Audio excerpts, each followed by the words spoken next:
Studentët e Univerzumit patën rastin të përvetsojnë më shumë nga përvoja pedagogës turke Yorganoglu gjatë ligjëratës që mbajti në këtë universitet me temën Leadershipi, suksesi përhershëm përmes ndryshimeve të paradigmës. Ajo tha se studentët e kanë të ardhmen përpara dhe kanë mundësi avancimi në këtë fushë.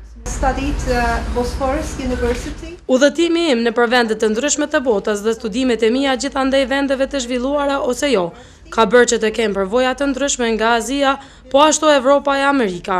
Dua t'ju them se leadershipi ndryshon nga vendi në vend dhe varet kryekëput nga zhvillimi ekonomik i atij vendi. E mbetet në dorën tuaj zhvillimi ose jo i vendit përmes një leadershipi të suksesshëm. Nga ana tjetër, studentët u shprehen të kënaqur që po jepet mundësia të avancojnë në fusha të ndryshme sociale.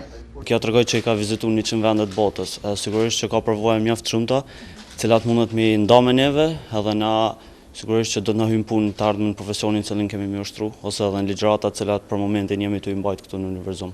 Është e nevojshme që nuk do thotë ketë asnjë drejtim të caktuar, por është nevojshme të mësoj secili student. Madje edhe ata që nuk kanë filluar studimet në fakultet, siç kemi në rastin tonë që janë maturantët të cilët janë shumë të interesuar në një numër shumë masiv të ndjekin ligjëratën nga një person e cila mund të sjellë njohuri të shumta dhe shumë të nevojshme për jetën tonë akademike. Të njëjtat ligjërata po mbahen edhe në degët e Univerzumit në Kosovë.